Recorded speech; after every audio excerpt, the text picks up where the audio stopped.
Fala galera, beleza? Quem está falando contigo aqui é Renato da Pneumologia e Terapia Intensiva aqui da Medcel.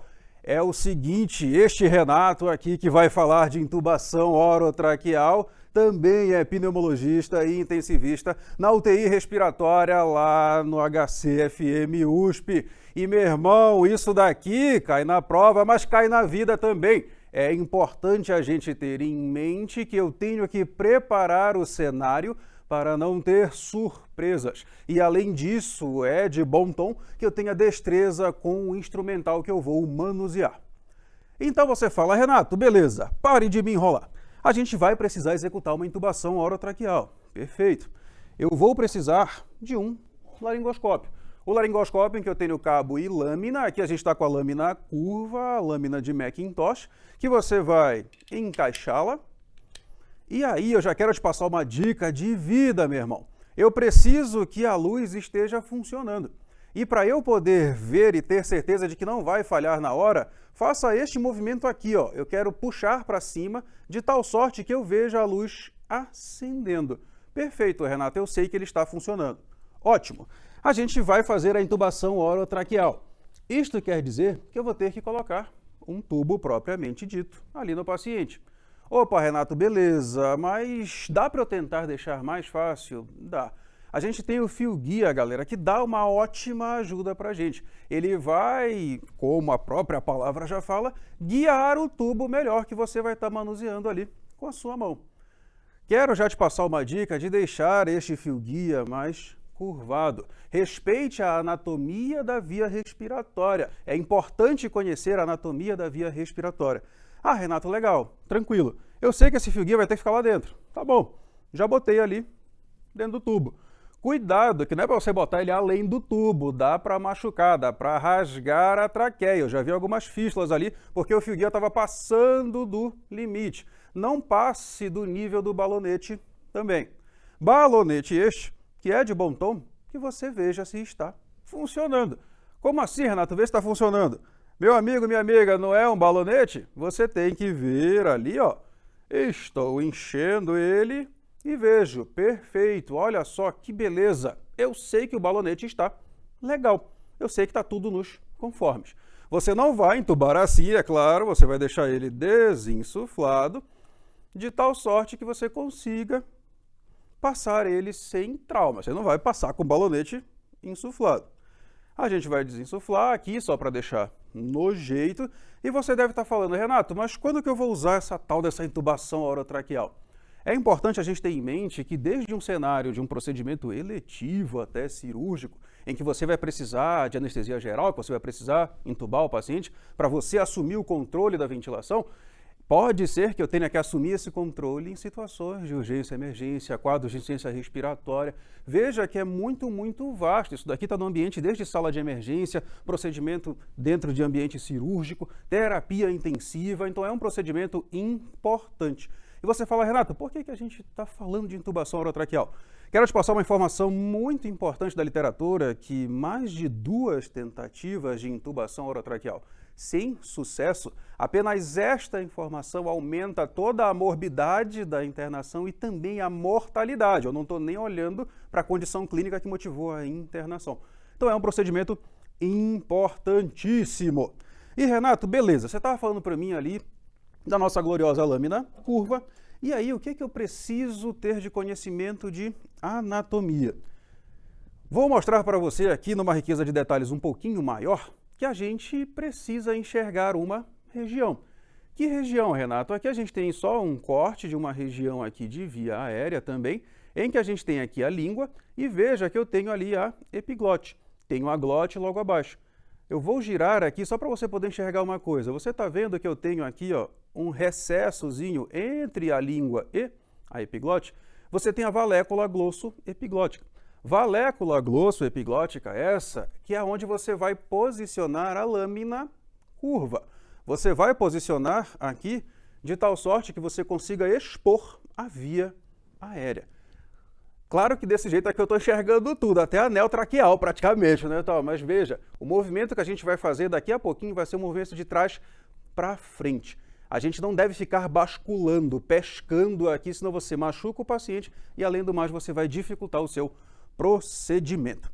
Procedimento este que tem outra importância muito grande. É muito grande mesmo, Renato? É muito grande. Por quê? Porque eu tenho que ter um ótimo posicionamento do paciente. Esse paciente tem que estar bem posicionado. Uma das coisas que a gente vai fazer é colocar um coxim ali no paciente na posição suboccipital. Veja que eu não estou jogando esse coxim aqui para baixo, hein, galera? Eu estou deixando esse espaço aqui. E a outra coisa que eu vou ter que ter é um posicionamento no paciente. É a posição que a gente chama do Sniff Flowers Position, a posição do cheirar flores. Você vai erguer ali a cabeça do paciente de tal sorte que você vai botar ele numa posição como se ele estivesse cheirando alguma coisa.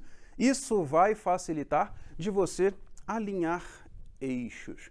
Intubar, no meu jeito poético, quando eu converso com a galera, é alinhar eixos. Eixo oral com eixo faríngeo com eixo traqueal. Isso vai me permitir uma ótima visualização direta.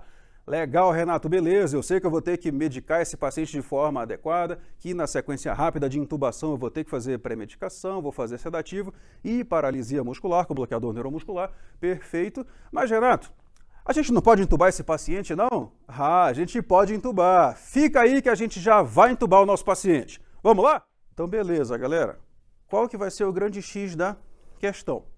Antes de mais nada, eu lembro a você que esse paciente já está posicionado, a gente está na posição do cheirar flores aqui, o nosso Sniff Flowers Position, e o coxinho está bem posicionado. O que eu vou fazer? Eu vou entrar com o meu laringo aqui, veja que você entra pela direita, mão firme, você vai posicionar para você conseguir enxergar, de tal sorte que você vê a via respiratória, a gente vai proceder à intubação. Nessa hora, você pede para um assistente, por gentileza, retirar o fio guia. Veja que eu vou terminar de progredir o tubo assim que ele terminar de tirar o fio guia. Isso daqui é de bom tom. E a gente vai precisar confirmar a posição desse tubo. Eu quero que ele tenha ido para a via respiratória. A gente vai, com o auxílio do nosso glorioso assistente, depois que a gente insufla o balonete, a gente vai pegar aqui, conectar o nosso ambu para a gente poder ventilar. Eu ventilei, olha aí, galera, que beleza, nosso paciente está entubado, eu estou vendo expansão bilateralmente ali. E aí, nessa hora, queria te falar uma outra dica. Dica do quê? Idealmente, você deve intubar o paciente com um capnógrafo, você vai ver subir a onda do CO2 ali, mas a gente sabe que às vezes isso não é tão factível, felizmente mais vezes estamos tendo capnografia disponível, mas você pode ter o seu bom e velho estetoscópio. Estetoscópio esse que quando você for usar, você vai estar vendo, claro, uma simetria ali, ambos os pulmões estão expandindo, mas você também vai auscultar. Cuidado que você tem que começar auscultando epigastrio. E escutei som no epigastro ali na hora que eu estou sendo ambuzado o paciente. Opa, isso foi para o esôfago. Opa, não escutei som no epigastro. A partir daí você vai começar a auscultar de forma simétrica os campos pulmonares. A partir disso, você pode determinar, beleza, esse paciente está efetivamente entubado e se o tubo está ou não seletivo. Se o tubo estiver seletivado para um lado, você vai desinsuflar o balonete, tracionar o tubo, reinsuflar o balonete e confirmar a sua posição. A gente vai intubar o paciente numa posição de decúbito elevado. Você fala, Renato, o que é isso? Você está inventando moda? Não, eu quero facilitar o procedimento. Facilitar? Sim. Quer ver? Vem ver aqui comigo. A gente vai posicionar exatamente do mesmo jeito que a gente estava. O paciente está com o decúbito elevado, está com o coxim ali na posição e eu vou colocá-lo na posição de cheirar flores. Perfeito, Renato. O que mudou foi só a angulação de onde ele está. Ah, Renato, mas se eu subir muito o decúbito ali, eu vou ter que ficar na ponta do pé. Não, meu amigo, abaixe a altura do leito, mantenha a sua ergonomia. A gente vai fazer exatamente o mesmo movimento. Já aproveito aqui para lembrar contigo que você pode facilitar mais ainda o seu ângulo de visão quando você puxa aqui a comissura. labial, do lado direito. Se você puxar, você vai melhorar o seu ângulo de visualização. Legal, Renato, beleza. Para de enrolar e entuba o nosso paciente, rapaz, que ele já está em apneia há muito tempo. A gente vai laringoscopar o paciente. Eu vou, do mesmo jeito, inserir o tubo. A gente vai entubá-lo aqui. Da mesma forma, o nosso assistente vai retirar o glorioso fio guia. Ele retira, você termina de progredir o tubo. Perfeito, terminei de progredir. A gente vai ter que checar o posicionamento do tubo. Perfeito, Renato. Daí para frente não mudou absolutamente nada. A gente vai insuflar o balonete e a gente vai ver o quê? A gente vai ver a expansibilidade pulmonar bilateral. Eu te faço um convite de entubar desta forma para que você gaste menos energia, para que a sua mão se mantenha mais firme, mas principalmente que você possa fazer o quê? Que você possa ter uma melhor visualização direta. Isso daqui, galera, é uma grande dica. Eu, praticamente todos os meus pacientes, com exceção no cenário de parada cardiorrespiratória ali, que a gente não vai poder ficar tirando o paciente, que a importância é a compressão, a gente sabe disso, mas eu entubo todos os meus pacientes, independente de serem obesos ou não. Opa, Renato, tem dica aí? Tem dica. O paciente obeso, você tem que caprichar nos coxins. Você vai ter que erguer bem este paciente. Erguer quanto, Renato? Você vai encher de lençol ali, até cobertor, se você tiver. E o ponto que eu quero que você grave é que você tem que deixar uma linha imaginária que passa no ombro a nível do ponto tragus, aqui na frente da orelha.